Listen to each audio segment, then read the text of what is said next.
Hi, I'm John MacArthur, Senior Fellow and Director of the Center for Sustainable Development at the Brookings Institution. And I'm Zia Khan, Senior Vice President for Innovation at the Rockefeller Foundation. This is 17 Rooms, a podcast about actions, insights, and community for the Sustainable Development Goals and the people driving them. Big day for us, Zia. Big day. This is our first interview with 17 Rooms moderators. How are you feeling?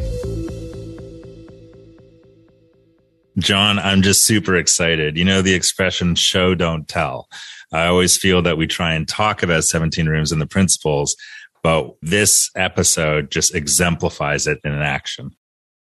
It's so true. And it's actually quite fitting because today, the day this launches, December 2nd, is International Day for the Abolition of Slavery.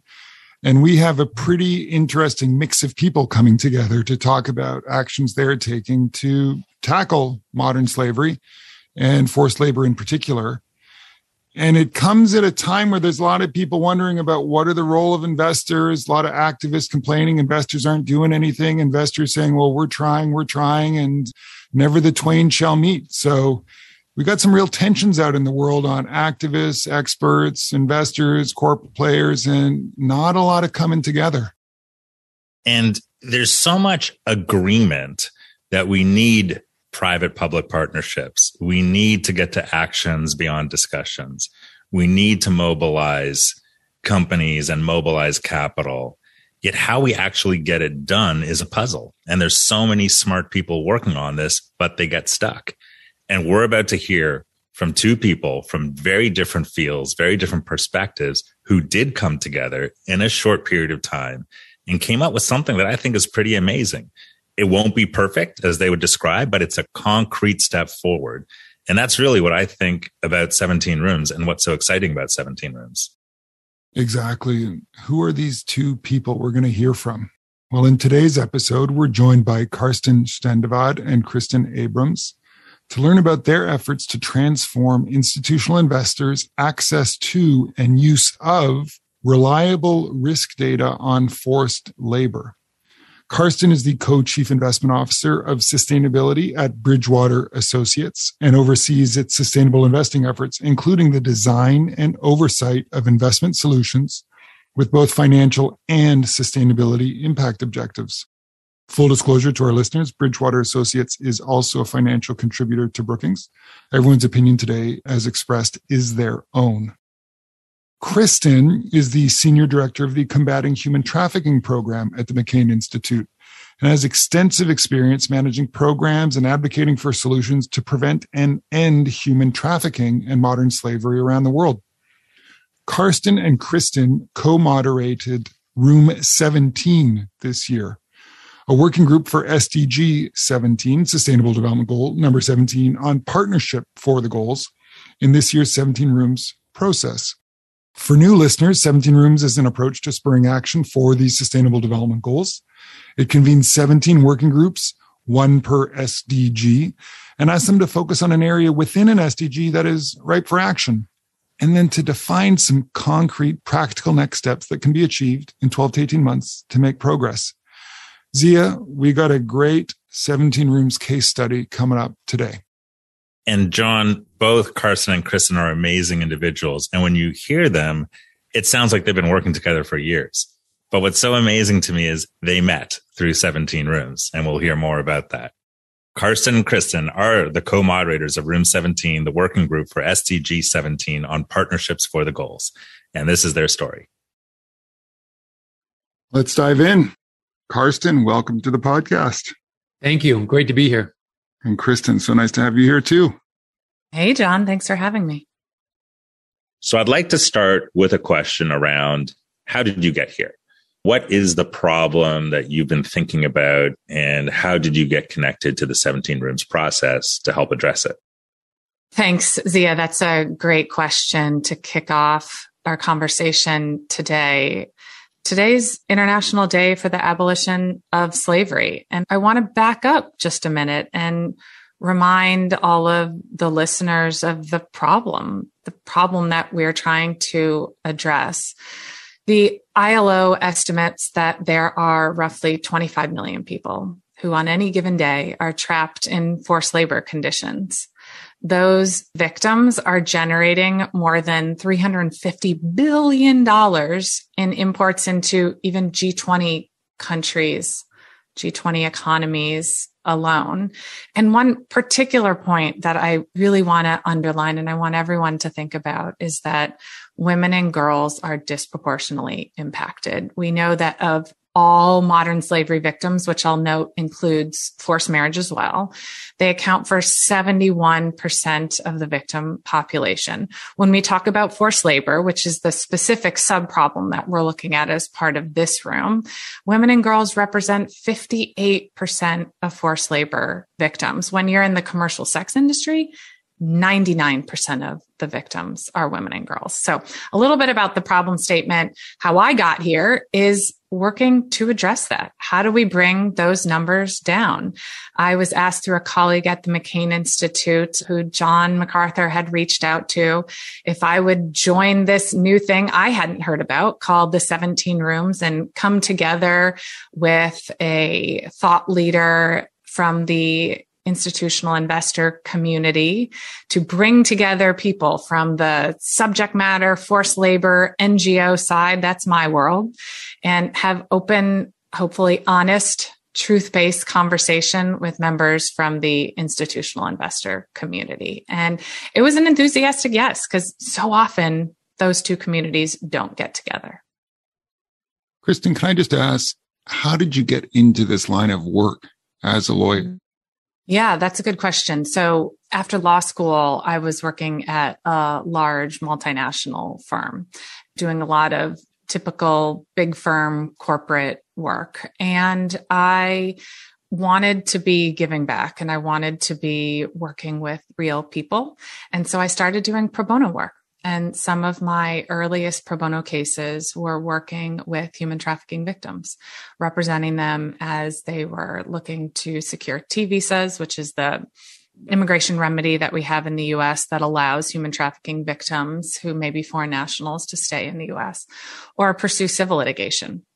And so I started doing it that way. And then the firm I was at the time, DLA Piper, had a significant commitment to pro bono. I had the opportunity to leave my billable practice and take on management roles in full-time pro bono capacity. And so we started working with the State Department and other NGOs. When I transitioned out of the law firm, I started working with Humanity United, a major philanthropic organization that commits resources to human trafficking. And so I did some consulting with them and then joined the McCain Institute, where I've been for the last 5 years, was able to join the Institute to develop and then implement, which I think was the largest at the time, a program to address forced labor in the agricultural sector here in the US. And so many people, when I told them what I was going to do, they said, that happens here in the US? I thought that happened somewhere else. And I had to tell them, no, in fact, we have people trapped in forced labor conditions right here in the United States. And so it's through the McCain Institute that I've had the opportunity to work on this in a really full-time manner. There's so many bankers, consultants, and lawyers I know who had a pro bono project as their gateway into working on these issues. Carsten, how about yourself? Well, I got here also via John MacArthur. We were grad students together more than 2 decades ago. And really in the past 2 decades, I have been working in various parts of the financial world, in the past 10 years, really on the investor side. And I've always been fascinated by the intersection between the financial sector and broader societal objectives. And the question around, is there a way that you can both deliver outstanding financial results if you're an investor, while also being kind of a constructive part of the solution? And more specifically, about 10 years ago, I was appointed the CEO of a national pension plan in Denmark called ATP. And as you might imagine, in a Danish context, the focus on broader sustainability issues have been at the forefront of really what is demanded and expected from all private sector actors. And so I've been thinking about the challenge of how do you invest in a way that delivers great returns, because pensioners depend on the returns, but also do it in a way that as much as possible accounts for the impact of your portfolio, broader societal issues. And modern slavery is one of them. And so when John called me up and told me about the SDG Room 17, I was really intrigued by the idea of using this as a vehicle for really working on a topic that has been a challenge for me and I think for most institutional investors. And Carsten, one of the things I remember from our early conversations is you saying this was a next frontier. So investors have spent a lot of time recently thinking about climate and decarbonization, but you pointed out that there was a movement legally afoot in some countries that was changing the conversation. Could you just help our listeners understand that? How do they see where this topic is today and where you see it going tomorrow? Absolutely. Broadly speaking, environmental and social issues have really become much, much more important for investors over the past 10 years, 5 years, and really the last couple of years. A lot of the focus has been on climate change, of course, but what we're seeing is really an expansion in the types of topics that investors are focused on. One of the questions is, well, why would investors really be focused on these topics? Historically, almost all investors have had a focus on creating the best possible returns. And therefore, there's a question of anything that might be relevant for delivering those returns should be considered. So, for example, in the world of climate, you had often seen people say, well, look, there's a climate risk that you haven't thought about. You really have to focus on that. And similarly, you might say around certain types of social risk, look, there's a risk in your portfolio you haven't thought about before. Make sure you pay attention to that. So that, I think, has been the focus, very risk-oriented focus for many years.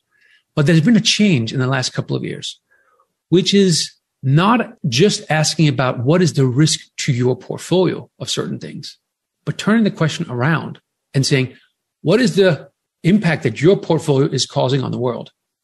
And that's a very fundamentally different question. The way the net zero movement around the world on climate is a great example of that. That's really investors being asked to and themselves focusing on the question of, I'm not just worried about what climate change will do to my portfolio. I'm worried about what my portfolio will do to climate change. And this is really an expansion of how investors think. And although most of the focus has been on the environment for many years, we really see it now broadening it out to other issues. And then specifically with respect to modern slavery, we have seen regulation emerge in certain countries. I think in particular, for example, in Australia, the Modern Slavery Act is a great example of a legislation that tells private sector actors, including investors, you have to tell us about the risk that you are causing to the world with respect to modern slavery. And so now it's not a choice that investors may or may not think about it. They literally have to report on it. That's a big change for investors, and it requires investors to develop a whole new way of analyzing issues, not just from a financial perspective, but now also from an impact perspective. Kristen, what's your take? Yeah, I think I want to pick up where Carsten ended there.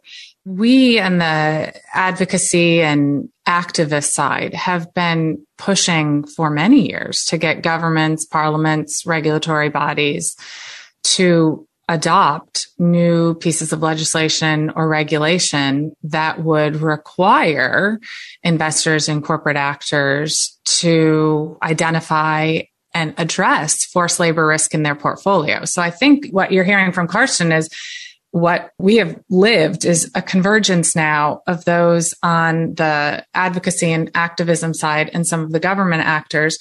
Now you see from the private sector, I think you hear people like Carsten and some of his colleagues that have felt that moral imperative to make sure that their portfolios aren't causing harm to people or the environment. And now we see those pieces coming together. We see it in Australia, but it's not just Australia, the UK, Hong Kong, Norway, Thailand. We understand the EU is considering a range of related measures. This is the future. We know that investors and corporate actors, some want to do the right thing. I think we have some of those actors in this room that really want to do the right thing, but now they're going to be required to do it as well. There's a certain amount of skepticism whenever it comes up around investors. You just hinted at it, Kristen. Some people think that the investors are in the blah, blah game of just look good, but do as little as possible. What's your take on that, Kristen, and how does that inform the work of the room? So I'll pull back the curtain a little bit on this room and hope our participants aren't unhappy with this. I think you're exactly right, John. There wasn't a fair bit of skepticism. There was a lot of skepticism. And when I reached out to some of the real thought leaders in this field that I've worked with for many years from the NGO side and said, hey, we're pulling together this room. It's a working group of investors and some corporate actors and auditing professionals and people like us on the NGO side. And we're going to figure out how we can get better information in the hands of investors so that they understand the risks of forced labor in their portfolios. And if I was on Zoom, I saw the eye rolls. And if we were on the phone, I heard the audible sighs. And I will say, once we got into the room, we addressed it head on. And I remember, and Carsten, you probably remember, I'm texting the side being like, take no offense, but here comes the question for me. And I said, listen, Carsten, we got some people here who are saying, we have given you this information for many years and you have done nothing with it. Why is this going to be any different? And I think this room really was an opportunity for Carsten and some of our other participants to say, like, let us explain why the tools that we've been given in the past or that we've developed in the past have not been sufficient. And let us explain to you why we're committed to doing this now. So you're right. It wasn't a bit of skepticism. I think it was a lot of skepticism. And I think we're going to continue to have to work through this as a community and as communities. And I know we'll probably get into, all right, so what next? But the proof will be in the product. If we can develop something and if investors will actually use it, then I think we move past that skepticism. And if we don't, then it persists. So really the challenge is now on us to try and move past that. I think that's exactly right. And I think from an investor perspective, it is understandable that there is that skepticism. There's a reason for why there is that skepticism.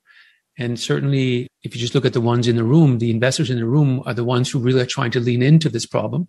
And it starts by, I think, like all situations where you have people coming with different perspectives, it starts by acknowledging that you don't have the answers and you need to listen. And that certainly has been, I think, the investors in this room's perspective.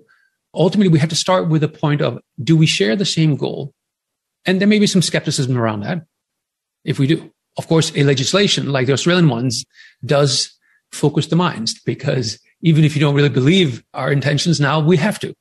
And then the second one is, do we understand each other's worlds? And a lot of the focus in the room in the beginning was, let's try to walk a bit in each other's shoes, which is, of course, for institutional investors to listen to the stories and the challenges that we hear from the nonprofit communities who have a much better sense of the challenges. It's also listening to the data providers, them explaining the challenges for them of having to assess so many different ESG topics. Do it in a quality way, do it in a way that's affordable. Let's actually listen and see, would it be easier for us to do it? And then, of course, it's also listening to the investor side. And I remember one meeting where one of the participants said, you investors, you have so many resources. And when we tried in a way to lay out, let's look at the universe of institutional investors in the world. Most of them may have 5, 10, 12, 15 investment professionals to manage 20, 30, $40 billion. So, and that's to manage the whole portfolio. So just try to see it from the investor's perspective in terms of the challenges for them of doing it, not to make excuses, but just in a way to understand each other. And then if we have a shared goal and we have a shared understanding of each other and we have a shared assessment of what the problem is, then let's work together to see if we can come up with a better solution. That has been the spirit. Well, maybe you can share with us now, what is the solution, the practical solution that this room came up with? So ultimately what we identified was there was an information gap and there was asymmetry between the information that investors were requiring to be able to make informed decisions or to report to regulatory agencies and the information that is available to make those decisions. So our proposed solution, and we are still very much in the proposal phase right now, would be to work through a process where we have direct collaboration between forced labor experts and investors. So we're going to co-design this tool from beginning to end. The tool essentially will be one of risk estimation. So it will be to ingest business information that will then, I'm going to give this in my non-technical term, but it will run through an algorithm that has various indicators of forced labor, and then will produce a result that would allow investors to efficiently, hopefully, and at scale, identify where they may have forced labor risk at a company or security level. And I think that's really one of our differentiators, is that we're not looking at sector or subsector or particular geographic region, but we are trying to get down to that security level of, is there likely forced labor risk that you, the investor, needs to know about? That's exactly right. If you're a big institutional investor, the challenge is that you have billions and billions of dollars of investments across thousands of different securities across the whole world. And therefore, what is needed is a way to understand the modern slavery risk in your portfolio at a total portfolio level. And it's actually one of the core challenges we had in the beginning of the conversation in the room, were some of the experts saying, well, look, you need to go to the particular company and do these very in-depth analyses. And if you do that, that is the only way you can truly understand the nature of modern slavery, because if it was so apparent, probably the risk wouldn't exist. I mean, a lot of these risks are buried in the supply chains. And so they're not that easy to find. Therefore, the good argument is you have to really dig into the specific cases. The challenge with that is, I think it's probably true to really do a thorough analysis. That is what you have to do. That's very difficult to do across thousands and thousands of securities across the whole world. And so we have to find something that's in the middle, not to replace the fact that if really you have a problem somewhere, you have to go deep, but really as a kind of a step before that says, well, let's start by really do more of a risk identification and think about it as a diagnosis tool. Where are the problems that I may have that we can then dig into? And in a way, the skepticism is a bit on both ends. Some people may say, unless you do it really, really, really at the company level and the sub-supplier level, you will never find it. And of course, if at the other end you say, unless it's very easy with one click of the button to do it, I won't do it. And in a way, both viewpoints may have some truth to it, but it's a bit unreasonable. So what we're trying to do with this tool is really to meet in the middle. I usually say, if it's not in the spreadsheet, it's not really being taken into account. So this is something that investors should be able to actually incorporate as part of their financial analysis at the security level to understand these risks. And one of the benefits that I hope we will have here is we know there's no perfect way of doing this. But exactly by bringing the various experts together to come up with hey, what is a reasonable version 1 answer to this? And if we can all look at that and say, not great, but good, that's a very important first step. And then hopefully we can build upon that. And there'll be innovations in terms of digging into this particular areas with lots of risks areas. You know, I sometimes joke in the world of ESG, like environmental, social, and governance investing, every single day somebody is complaining about bad data. And so it almost feels annoying that we're now also complaining about bad data. And so the idea is don't complain, do something about it. And that's why we're very excited about it. You know, John, there's two things that I love about this from an innovation perspective.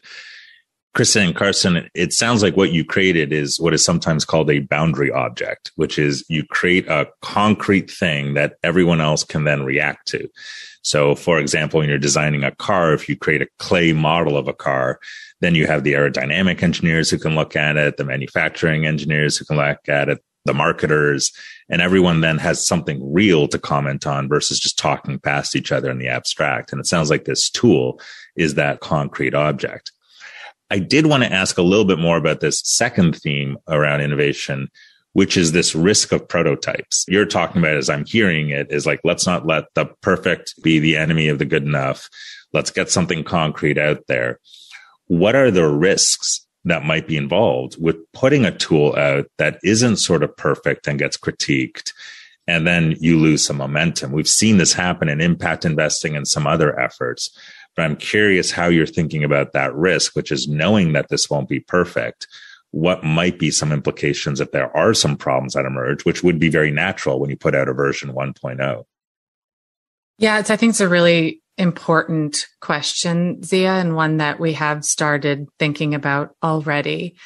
I think Carsten may have undersold our ambition just a little bit, though, because in developing the version 1.0, what we intend to do is validate the results that come out of our tool against some of the other existing data sets that have already been validated. So, for example, through the partnerships that we've developed through 17 Rooms, we'll validate or attempt to validate, or we'll find that we can't validate our results against some of the worker voice data providers that are already part of the room, some of the on the ground risk assessors. Those are the people that go in and go to the factory level. And importantly, we have access to some of the benchmarking data. There are streamlined versions of things like the Know the Chain benchmark that looks at lots and lots of different data points. That's already been validated.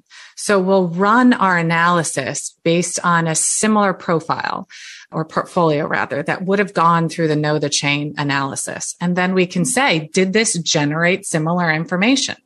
I think to your question, Zia, if the answer is no, if our result shows no forced labor risk, and we know that some of these other benchmarks show a high likelihood of forced labor, we got something wrong. And I think then it doesn't go to market until we have a degree of certainty, and I don't know what that is yet, that we are getting a reliable risk score. Can I just ask about that? And Carsten, you mentioned the prototypical investor, 5 to 12 people, $30, $50 billion. If I'm a $30 to $50 billion portfolio manager, heaven forbid, guarantee no one's ever asked me to manage $30 to $50 billion. But if I were, what does this help me do, just for our listeners, that I can't do today? So Kristen's just described that there are these existing sources. How would this tool be different for those people who have their pensions and want to make sure they're used to good effect?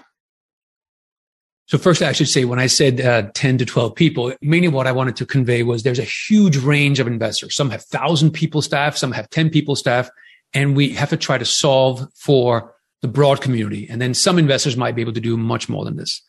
But really, what we hope this tool will enable us to do is to make a much more precise risk assessment. Do the securities we have in our portfolios, do they actually entail modern slavery risk? It's actually a very simple question. If you, again, go back to Australia, where a lot of institutional investors had to, for the first time really last year, submit reports on this. My general assessment of most of those submissions, including our own, is that most people said, well, we don't think so. But it was a pretty vague statement you could do based on the available data. And that's not a very satisfying answer. And so our hope is we will be able to be much more precise about understanding where the risks are, which in turn empowers you as an investor, because now you have the information. And now that, of course, requires you to do something about it. And there's a whole range of things you can do. One, you can actually dig in and figure out in those particular cases, do we have an issue? Two, to the extent that there are things you can do, of course, in your portfolio as an investor. Do you want to be exposed to this company or not? And you can be in particular very focused on active engagement, meaning in the dialogue between investor and the companies. If you believe that there is indications of modern slavery risk, you can now speak directly to them about it. And then you can hear what the companies will say. Maybe they'll say, no, you misunderstood because of X, Y, and Z. Great. Now you're in a conversation that was much harder to have beforehand. That's a great outcome. And I'm curious, Carsten, you described how these investors might use the tool. But Kristen, if this tool exists, how would that change the work of the McCain Institute or other nonprofit organizations that have been working along these lines? One of the top 5 challenges that gets raised every time I go into a meeting with a policymaker, with an advocacy coalition, is around our lack of reliable data in this field on combating human trafficking. And I'll just remind everyone, we're only about 20 years past the adoption of the Palermo Protocol and the Trafficking Victims Protection Act. So we're still a relatively young community and young field. That said, we don't have good data. And so what this will do is it will advance advocates and activists and policymakers' understanding of where that risk exists. And our answer is not then you end there, but it's rather you bring in some of the NGOs that can go do an on-the-ground assessment, or you look back at some of these sectoral benchmarks, and then we can train what is a finite amount of resources on addressing forced labor in those particular subregions or in particular value chains. I wish we had more money to address forced labor. We don't. So we got to work with what we have right now. And this, I think, allows us, A, to advocate for more resources, and B, to shrink that proverbial haystack to the needle. We like analogies and metaphors in our process.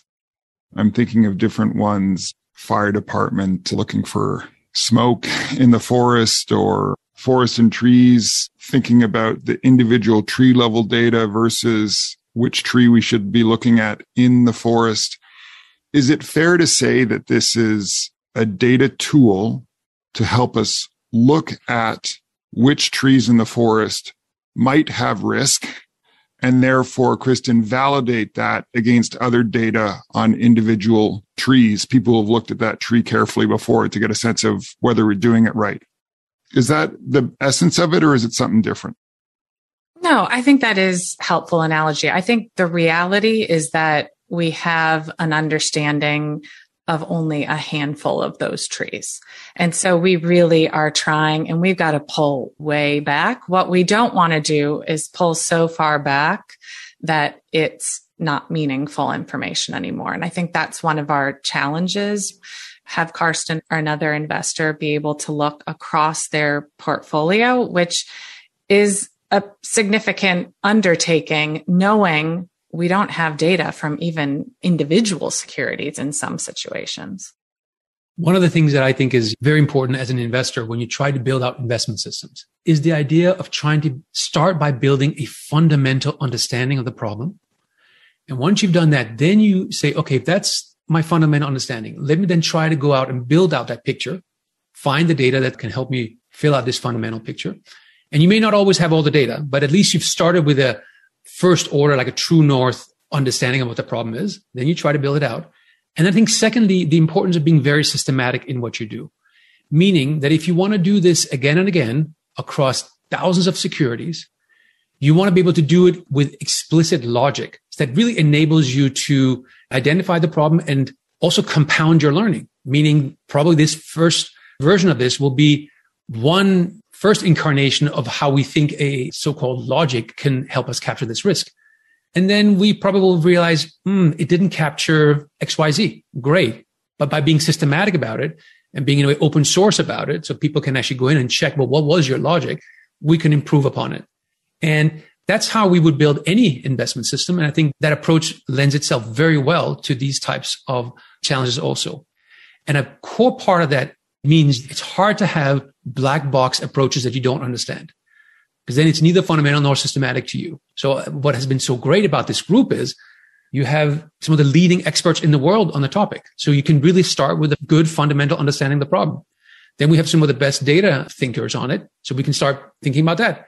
And we have some great collection of investors who can look at it and say, will this actually be fit for purpose for what an institutional investor needs? So that's why we're very excited about it. I'm curious about the process of working with these diverse people in the room. And as you've described throughout this conversation, how beneficial it was.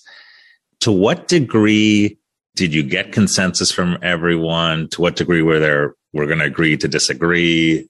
How is that process of getting agreement and consensus on what you were going to drive forward on happen? There was consensus pretty quickly that this would be a process that would be guided by transparency and trust. From there, I think we start to diverge on where there is consensus. And I don't think we actually have the perfect answer right now. I think we still have some members of the room saying, I like where this is headed.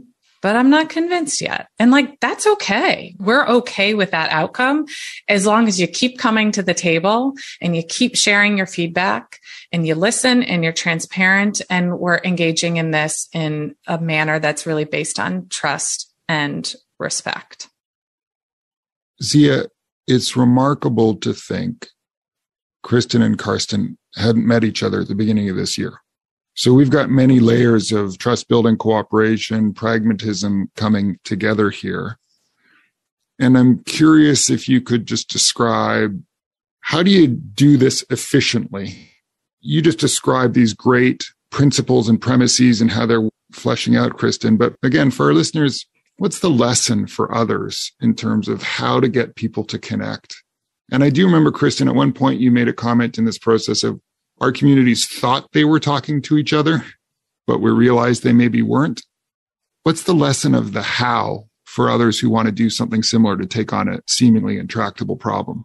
Carsten? So when you called me and you told me about, hey, this is going to be SDG room 17, I thought you'd made a mistake. I've been working on all the other SDGs, but 17 on partnership, that has not really been my focus. In fact, I didn't really know how that would apply to the field of institutional investing.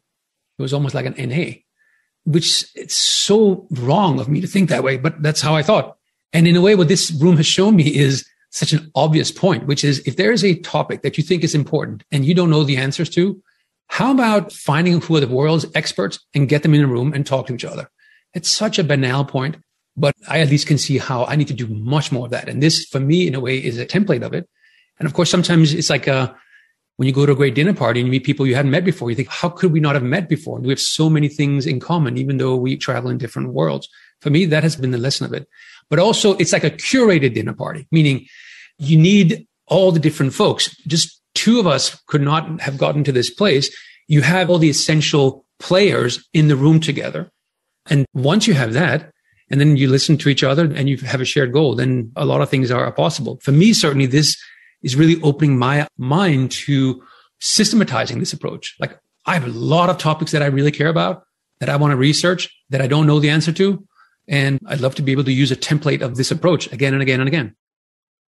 Carsten, you weren't the only one that thought the 17 Rooms team had made an error when they emailed us. I was like, oh, this was a messy cut and paste job. I think they want me for 8.7, not for 17. And then I read a little bit more carefully and was like, partnerships. That actually sounds pretty fun. I'd like to do that. And I think, Carsten, your description of the curated dinner party is a good one. I think what I also realized is Carsten is very well respected amongst the other investors that he was able to bring. Whether or not I'm respected by some of these people, I don't know, but I had long-standing relationships with a number of the forced labor experts that we were able to bring to the table. And so I think having people who can have that casual conversation and say, will you just give it a try? Just come to the first Zoom meeting and see what you think. And then I will say, and we had some great help through the Brookings and the Rockefeller team, and Carsten has a great team at Bridgewater, and I enlisted a number of my colleagues from the McCain Institute. We were able to put drafts in front of our room and have them react to them. And I think, Zia, that was to your point. And I think I've taken that lesson away, that just get something on paper and get them in front of these people and then have them come back to us. And we didn't always ask for it back in writing. We'd say, hey, let's get together on a next Zoom. Give us everything that's in your brain. So we tried to make this as approachable and as low barrier to entry as possible. There's one additional element that I think is very important for this, which is that it has been a safe space. I'll be honest and say that modern slavery was not a top 5 focus of mine for the past 10 years. It wasn't. And I don't know many institutional investors for whom this was. So understanding the real nature of the challenge, the terminology, what language to use, should we even say modern slavery? And now entering in a room where you have some of the world's most preeminent experts, including Kristen, who's super respected by everyone. It's a little bit daunting when you're an institutional investor. You walk into a room and you know you're supposed to really know this topic, but I'm not the expert. It has to be a curated, warm dinner party. And that's what this was. Well, this has just been a fantastic conversation. And as we come to a close, I'm wondering if I can ask each of you to share one thought that you hope our listeners take away from this, one thing that you just really feel would be important for people to carry forward. And maybe, Kristen, we could start with you. Put me on the hot seat with the question here. One thought is that, Carsten, with all this talk about dinner parties, I think our room participants are going to want some wine. We did not provide a good meal or wine. So we're probably going to get some phone calls after this. Takeaway. I think it's really the conversation that we've just been having over the last couple of minutes. If the pandemic has shown me anything, it's that we have the opportunity through some of the technological means that we're using to record this podcast or that we use to further the 17 rooms process to bring people together that typically either don't know each other exists, have no way to connect with them, have no interest in connecting them. And there's a fairly easy way to do it. We didn't have to get on a plane, and being in person would be great. And we're hoping that we will be able to do that next year. But there is a way to do it. And I'd like to think that the 17 rooms process is really that model. And you've set us up with that template of how to take relationship building and collaboration and co-design to the next level and to develop something that will be tangible, right? This wasn't just a working group to talk. We are looking to have a tangible tool that will achieve impact and hopefully, ultimately, at the end of the day, be able to decrease the prevalence and incidence of forced labor in the world. You know, for me, a key takeaway is something that the founder of Bridgewater, Ray Dalio, always said, which is your job is not to get the best answer you can get. It's to get the best answer. And that, in a way, requires you to think about, well, who's the best person in the world that I'm not speaking to on this topic? It's a simple takeaway, but for that curated dinner party, the real question is, who can you invite that you haven't invited before, but who you need at this dinner table? And that's what we've done here, and we need to do much more of in the future. Carsten and Kristen, thank you so much. I'm reminded, Zia, of one of our key design principles of 17 Rooms. It's conversation, not presentation. And this triple helix of action, insight, and community. And it seems like this is a group that's been certainly fostering insight, fostering a new form of extended community, and driving very clearly towards action at the heart of it. So I think we're very grateful, Carsten and Kristen, to the two of you for the respect that you have for each other and the respect that you garner from everyone in your communities, and to bring it all together in this pioneering effort. And we're very excited to see what 2022 might bring. Zia, any final thoughts from you? Just so energizing his conversation, John. Sometimes I think that the hardest problems to solve sometimes are where everyone can agree at a high level that things are bad. I think most people would agree that forced labor is bad, but what to do is really hard to figure out because there are subtle reasons why it exists. And I think this tool is such a practical, concrete action coming out of a room that could have spent a lot of time just talking about at a high level, but to get into the nitty gritty, as Carsten and Kristen, you've described, is just fascinating. So super excited and super grateful for what you've done and what will come out of this room. Well, thanks to both of you for putting this together and inviting me to be part. It was an honor. Thank you so much.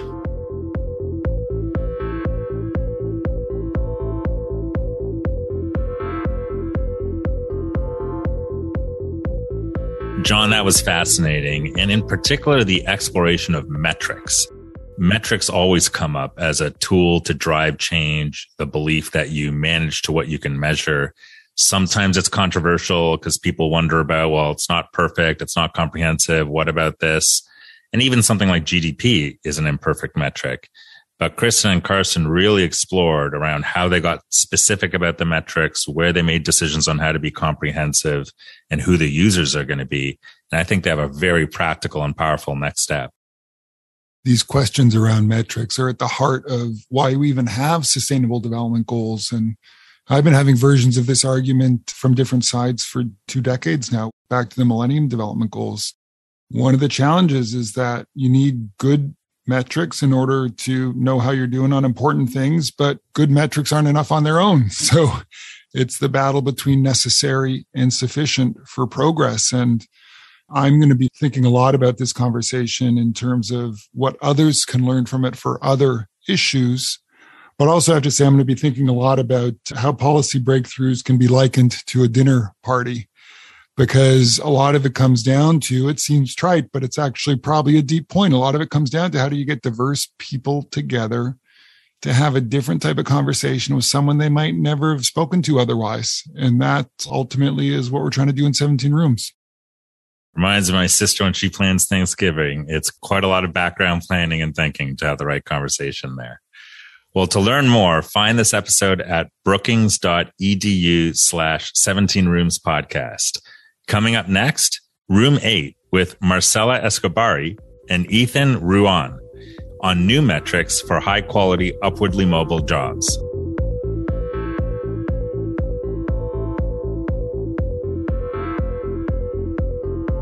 I'm John MacArthur. And I'm Zia Khan. And this has been 17 Rooms. Our thanks go out to the guests you heard today and also to the production team, including Fred Dews and Alexandra Bracken, producers, Jacob Taylor, associate producer, Gaston Reboredo, audio engineer, and Nicolette Kelly, audio intern. The show art was designed by Katie Maris. Additional support comes from Shujana Kanal, Ian McAllister, Soren Messner-Zeidel, Andrea Risotto, Marie Wilkin, Chris McKenna, Esther Rosen, David Bacek, and Caio Pereira at the Brookings Institution, and Natalia Dos Santos, Sarah Geisenheimer, Hunter Goldman, and Miranda Waters at the Rockefeller Foundation. The 17 Rooms Initiative is co-chaired by Zia Khan of the Rockefeller Foundation and me, John MacArthur of the Center for Sustainable Development at the Brookings Institution. The Rockefeller Foundation generously provides support for the 17 Rooms Initiative. Bridgewater Associates also provides funding support to Brookings. All views expressed during this episode were solely those of the speakers.